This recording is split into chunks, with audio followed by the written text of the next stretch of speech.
নমস্কার বন্ধুরা, ভালো আছেন? আজকে আমি তন্দুরি স্টাইলে চিকেন কষা করলাম, আর তার সঙ্গে আছে নরম পরোটা।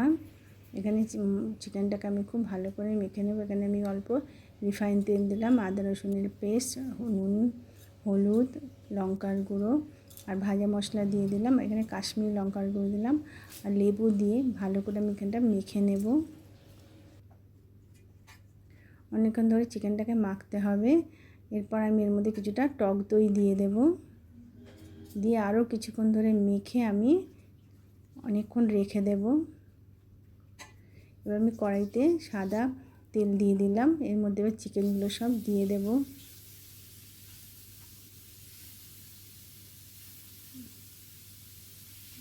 এর মধ্যে আমি কিছুক্ষণ চাপা দিয়ে রেখে দেবো। চাপা দিয়ে গ্যাসটা একটু আস্তে দিয়ে রাখতে হবে সিমে। আর অনেকটা জল দেখুন বেরিয়ে গেছে। তন্দুরি চিকেন করতে কিন্তু অনেকক্ষণ টাইম লাগে, কারণ টক দই আর লেবু দেওয়া থাকে, অনেক জল বেরিয়ে যায়।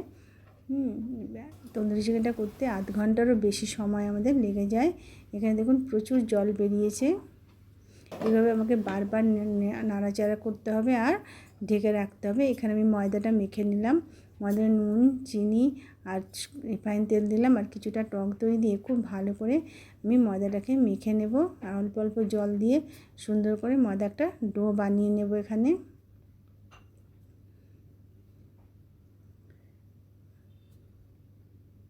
ময়দা আমাদের মাখা হয়ে গেছে।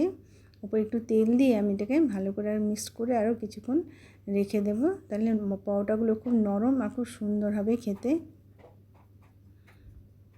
অনেকক্ষণ হয়ে গেছে। এবার আমি তন্দুরি চিকেনটার দিকে আবার চলে এলাম।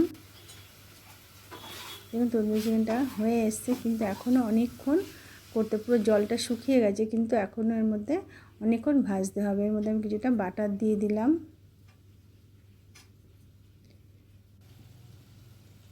বাটার দিয়ে আমি চিকেনগুলো খুব ভালো করে ভাজা ভাজা করে নেব। চিকেনটা আমাদের কষা হয়ে গেছে আর চিকেনগুলো খুব সুন্দর সিদ্ধ হয়ে এসছে।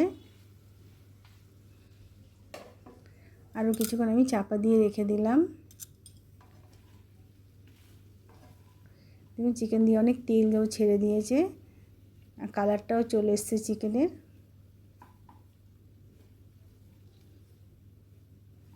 এর মধ্যে আমি একটু কস্তুরি মেথি দিয়ে দেব, দিয়ে আরও কিছুক্ষণ নাড়াচাড়া করে আমি চিকেনটা নামিয়ে নেব। চিকেনটা পুরো কষা কষা সুন্দর হয়ে গেছে। আমি এটাকে কষাই রেখে দেবো। তন্দুরি চিকেন করছি না, করলে তাহলে একটু ছাঁকতে হতো, কিন্তু আমি এটা কষা কষা এইভাবেই রেখে দেবো। চিকেনগুলো খুব সুন্দর সিদ্ধ হয়ে গেছে। রেডি হয়ে গেছে আমাদের তন্দুরি চিকেন স্টাইলে চিকেন কষা। এখানে আমি এবার ময়দাগুলোকে ভালো করে বেলে নেব, নিয়ে পরোটাগুলো ভেজে নেব।